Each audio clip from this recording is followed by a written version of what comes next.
Breaking news, 15 people are dead and several others are injured after what investigators are calling a terror attack in New Orleans.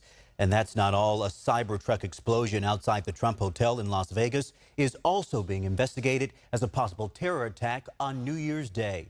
Good evening, I'm Chris Thomas. We do have a lot to cover tonight, and we start with the tragedy on Bourbon Street in New Orleans. Some of the victims have now been identified after a man drove his truck into a crowd of people. They range in age from 18 to 37 years old. Take a closer look. We now have pictures of at least 5 of the victims.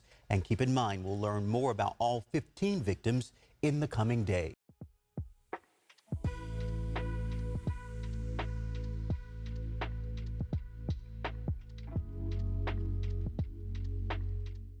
Welcome to the Kyle McCullers Show.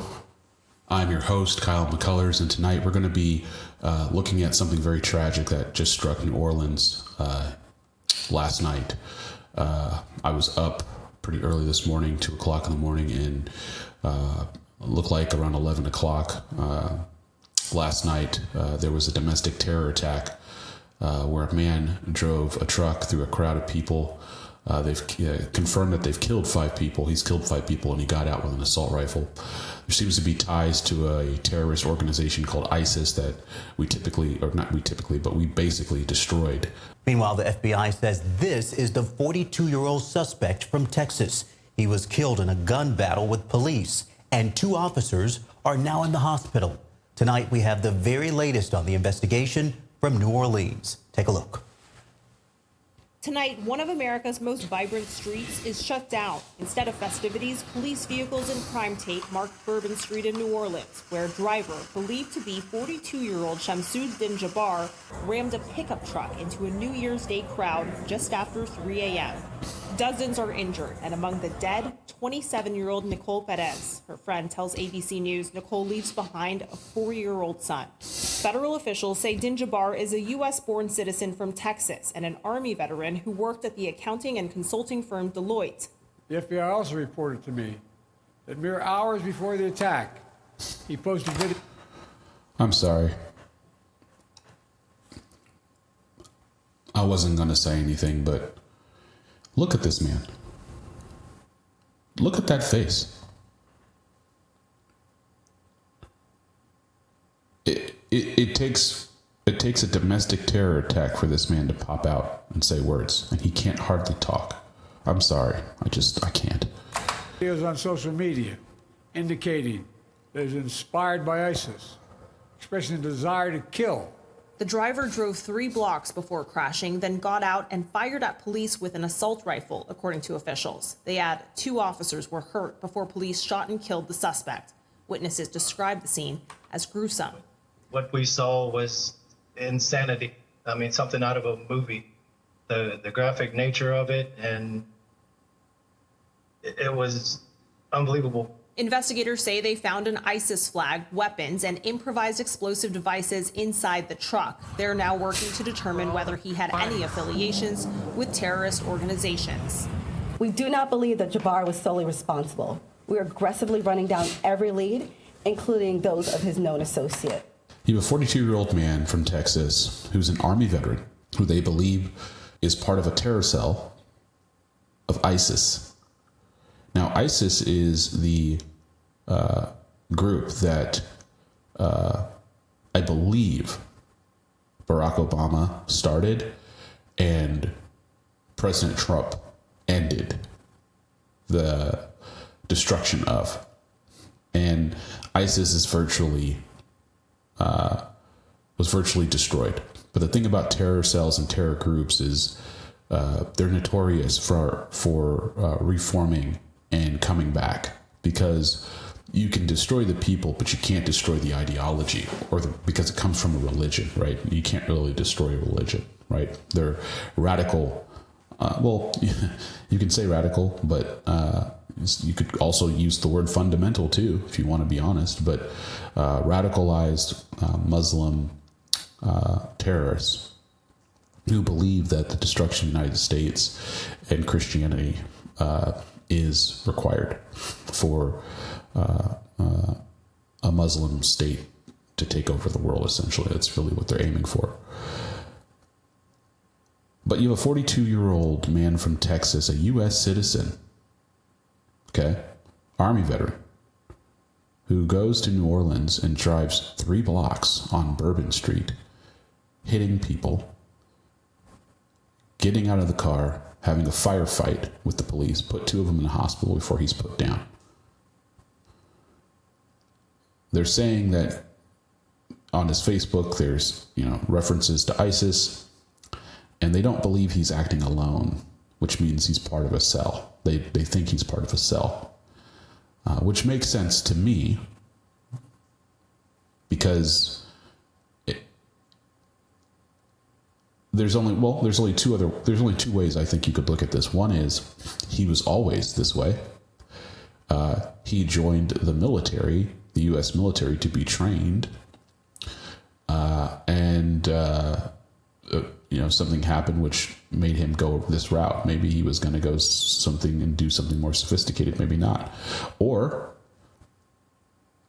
somehow, some way, he was turned into this, right? He was recruited, he was seduced into this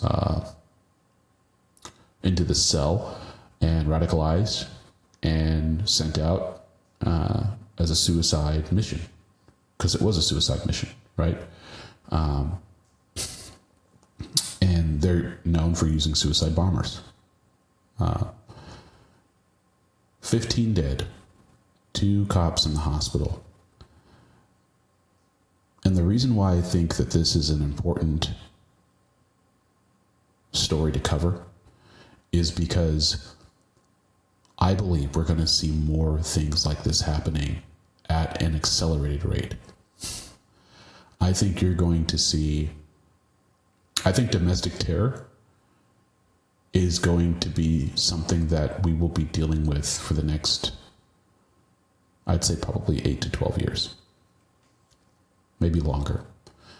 When we talked about domestic terror in the 80s and the 90s, it was more like, far-right nationalists with the Nazis or anti-government. That's no longer the case, right? Even if that still kind of exists, it's so minuscule and it's so, it doesn't, that isn't really our reality we live in right now. We don't really live in a reality where American citizens are so anti-America yet that they're willing to do violence against the government.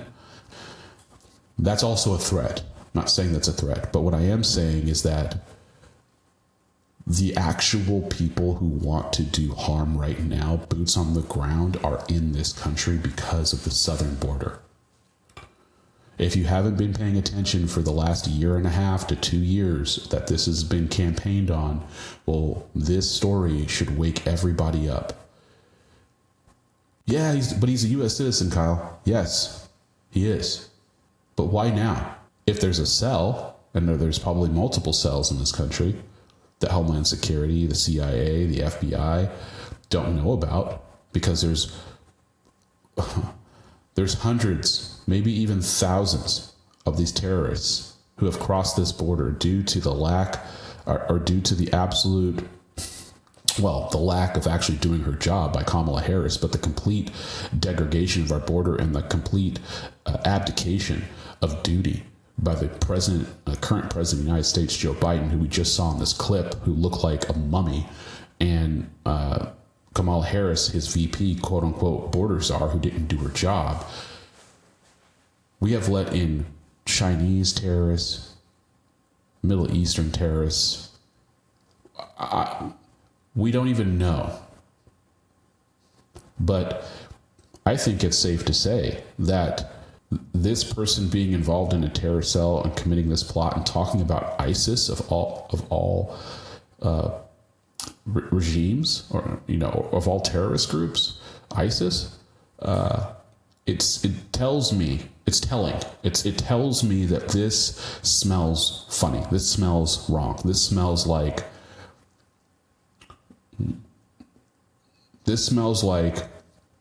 the beginnings of reaping what we've sown, meaning We let all these people in. And we have to realize that it's not just the people that we've let in, but it's the people that they can activate with inside. It's people they can seduce with inside as well. I think there's a little bit more left on this story. Officials also questioned about whether barricades were up along Bourbon Street. Tonight's Sugar Bowl game between Notre Dame and Georgia will now be played tomorrow at 4 p.m. Eastern. Christiane Cordero, ABC News, New Orleans. Yeah, that's the other thing, too. The Super Bowl this year is in New Orleans. Matter of fact, Kendrick Lamar, the hip-hop artist who had a crazy 2024 and just went to war with another hip-hop artist named Drake, who, if you guys haven't known, look that up, because that was a crazy summer. But I digress.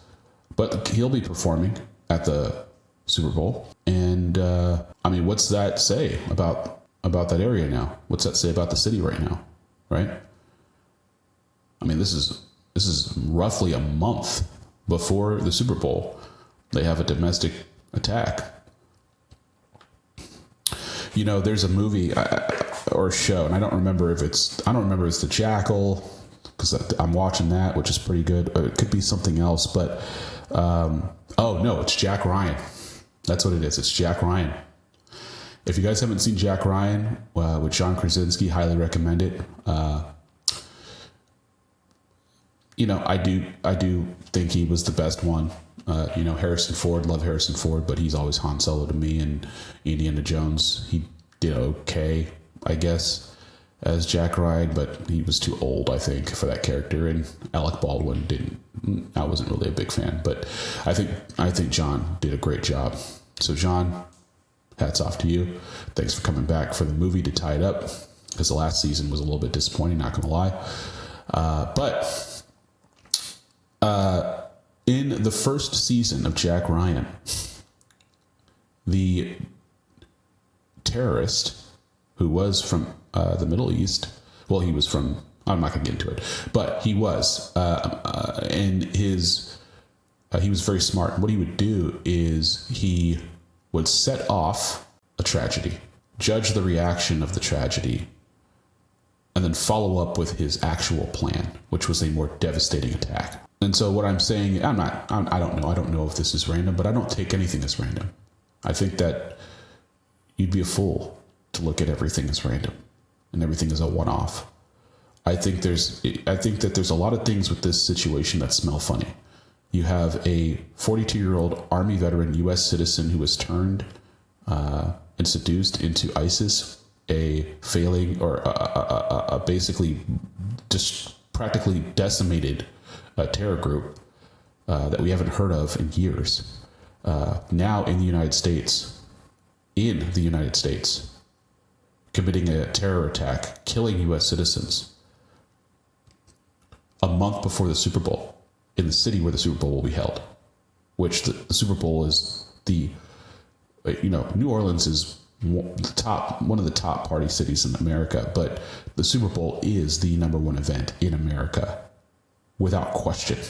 The Super Bowl is the biggest party, the biggest day in the United States, period, when it's on. Everything stops. All eyes are on that. I think we need to be vigilant, because this could just be a testing or a penetration test, if you will, to see how will New Orleans PD respond? How will America respond? How will, what intelligence can they gather, And I think that we as a government, we as the United States, we as a citizenry, we need to be vigilant on that. And I just wanted to shed light to that and put my thoughts out there.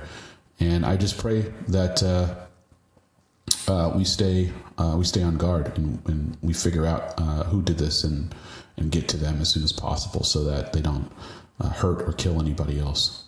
I also want to say my heart goes out and my prayers go out to those families who have lost loved ones and have to wake up this morning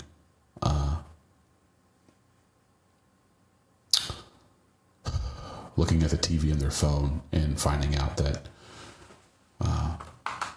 they've lost someone close to them. I couldn't imagine that.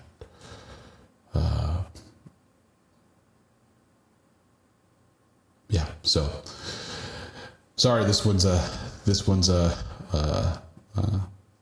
hard one for me to do, but I felt that it needed to be done, and I just wanted to say thank you.